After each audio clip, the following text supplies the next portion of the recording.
আসসালামু আলাইকুম রহমতুল্লাহি বারাকাতু। সম্মানিত জগতবাসী, আমাকে একটা ভাই কমেন্ট করছে, লুনা মাছ, লবণাঙ্গ মাছ, ভাজা মাছ স্বপ্নে দেখলে কি হয়। তো এই সম্পর্কে জানতে হলে ভিডিওটি শেষ পর্যন্ত দেখেন। ইনশাল্লাহ আশা করি সবাই উপকৃত হবেন। কেউ বলেন মাছ স্বপ্নে দেখা সর্বদাই ভালো, বিশেষ করে যদি তা বুনা ভাজা হয়। আর ছোটো মাছ যেহেতু এতে কাটা কাটা রয়েছে, এর জন্য চিন্তা ফিকিরের আলামত বহন করে থাকে এবং পরিবারের লোকদের মাধ্যমে শত্রুতা বোঝায় এবং এমন জিনিসের আশা বোঝায় যা সে লাভ করতে পারবে না।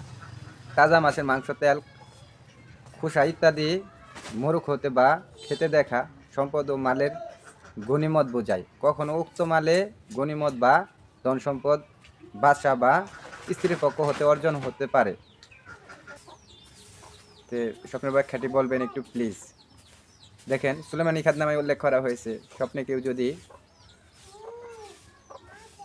সুগন্ধযুক্ত বকরির মাংসের তৈরির বাসনবর্তী খাদ্য খেতে দেখে, তবে মনে প্রশান্তি এবং ভদ্র ও নেতৃস্থানীয় লোকদের নিকট পূর্ণ মান মর্যাদা লাভের ইঙ্গিত বহন করে। আর যদি উক্ত খাদ্য গরুর মাংসের তৈরি হতে দেখে, তবে আরামের জিন্দেগি এবং কর্মচারীদের পক্ষ হতে আশা পূরণ হওয়ার ইঙ্গিত করে। আর যদি চড়ুই পাখির মাংসের তৈরি দেখে, তবে এটা সুস্থতা, পরিচ্ছন্ন জিন্দেগি, শক্তি, সামর্থ্য এবং রাজত্ব বোঝায়।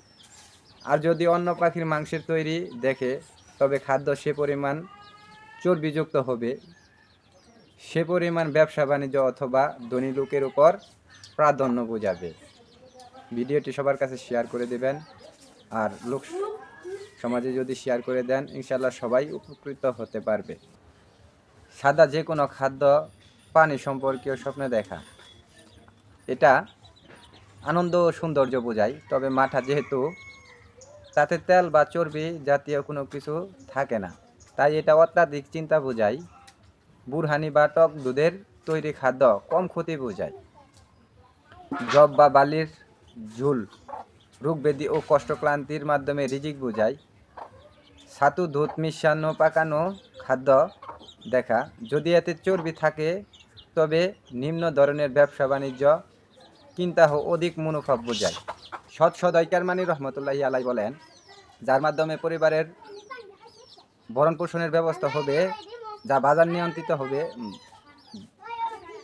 দেখ বা কোনো কিছু রাখার পাদানি দেখাও সরাসরি সম্পদ বোঝায়। কেননা দেখ যেমন পাদানির উপর নির্ভরশীল, তদ্রূপ মানুষের অস্তিত্বও সম্পদের উপর নির্ভরশীল।